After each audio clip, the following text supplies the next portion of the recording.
Hello everyone, this is Peter from Tabletop Gaming Guild, and today I'm going to be reviewing with you the 2 to 8 player dueling card game Bushido Duels. Bushido Duels, designed by Per Sundin and Forestland of Frozen Maze Games, has each player choosing one of 8 samurai and then dueling each other until one fighter's health tracker hits 0.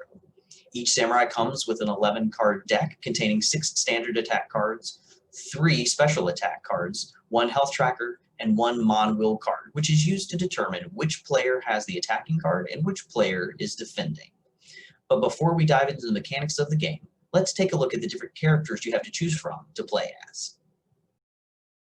The Bruiser is able to deal massive amounts of damage should he be able to connect with his attacks.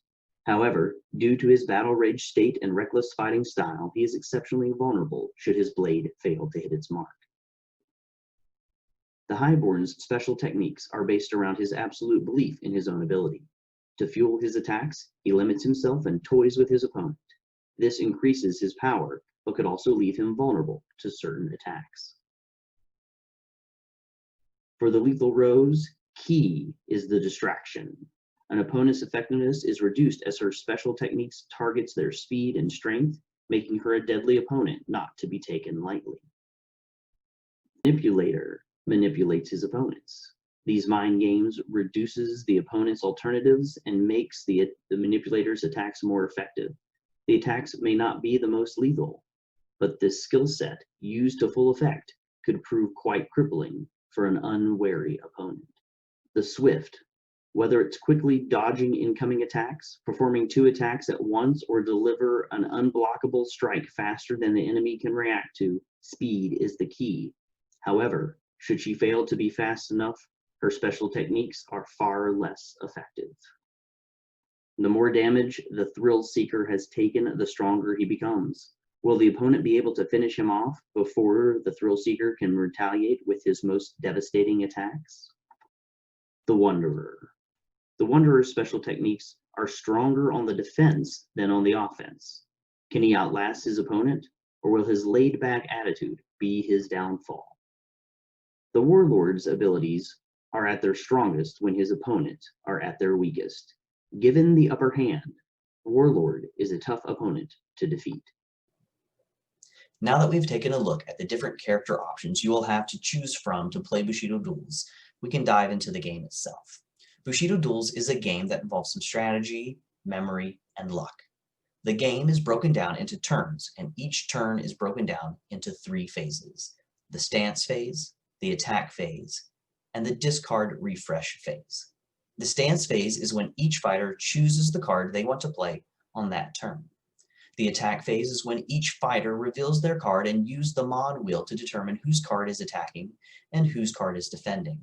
Then, based on that result, they determine how much damage the defender takes, if any, based on the attacker's strength and the defender's speed. Then in the discard refresh phase, each player places their played attack card to the side, face down, forming their own discard pile. If this causes a player to have no attack cards in their hand, they pick up their discard pile to refresh their hand. Now, key to the game is the Mon Wheel card. Each player will have a Mon Wheel in their player space for reference throughout the game. After each player has revealed their card, they will look at the Mon Wheel to determine who has the attacking card and who has the defending card. This is determined by the Mon symbol at the top left of each card and their positioning to each other in the Mon Wheel. Reading the wheel clockwise, if the Mon symbol on your card is 4 symbols or fewer before your opponent's Mon symbol, your card is the attacking card. You can also use the arrows on the Mon Wheel card to determine attacker and defender. If your Mon symbol shows an arrow pointing to your opponent's Mon symbol, you are the attacker and they are the defender. Now let's take a quick look at an example of combat. In this example, we are looking at a duel between the Highborn on the left and the Manipulator on the right, with the Mon wheel in between. Each player has revealed their attack card. Now they look at the Mons on the top left of their cards and the Mon wheel to determine who is attacking and who is defending. The Highborn's Mon is 4 symbols ahead of the Manipulator's Mon and shows arrows pointing from it to the Manipulator's Mon, making the Highborn the attacker and the Manipulator the defender. Now that we know who is attacking and who is defending, we need to compare speed and strength numbers. The white number on each card is the speed number, and the black number on each card is the strength number.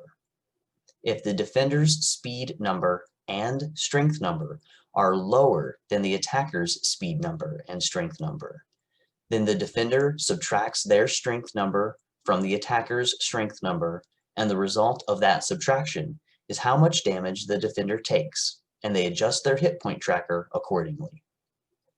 If the defender's speed number is lower than the attacker's speed number, but the defender's strength number is greater than the attacker's strength number, then the defender takes no damage. They have completely blocked the attack. If the defender's speed number is higher than the attacker's speed number, as in our example with the manipulator and the highborn, the defender has failed to block the attack. The attacker then inflicts their full strength number as damage. So, in our example, the highborn deals 7 damage to the manipulator. Each fighter begins the game with 20 hit points, and the first one to drop to 0 is defeated. I've really enjoyed my playthroughs of Bushido Duels.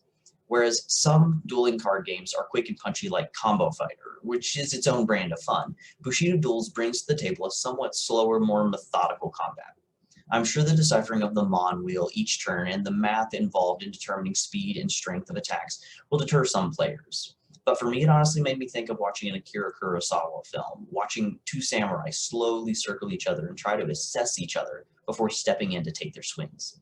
This feeling was further enhanced by my attempts to remember which Mon my combatant had already played in order to try and determine which card they might play next and which card I should play. The one part of the game that was a little bit of a stumbling block for me are the special attack cards. Beyond the 6 regular attack cards, each fighter has 3 special attack cards. Here's one example. Some special attack cards, like this example, show X's in place of speed and or strength numbers. These are the cards that give each character their distinctive flavor in combat. You can see in this example there is a small box of text at the bottom of these cards, and the player will have to read the text and then roll either speed dice or strength dice, maybe both, in order to determine their speed and strength numbers for that turn. Though this is an interesting mechanic, the extra work it sometimes takes to determine what is supposed to happen and then the luck of the dice roll periodically took me out of the game mentally. But overall, I enjoyed playing Bushido Duels. I like the Mon wheel as the mechanic for determining the attacker and defender in combat. The samurai theme holds up during gameplay, and the art is enjoyable, and the game components are well made. This is Frozen Maze Game's first game. They've intrigued me, and I will look forward to seeing what they do next. I hope you've enjoyed this review, and if you get a chance to play Bushido Duels and you want to tell us what you think, or if you have any questions, leave them in the comments below. Until next time, thanks for watching.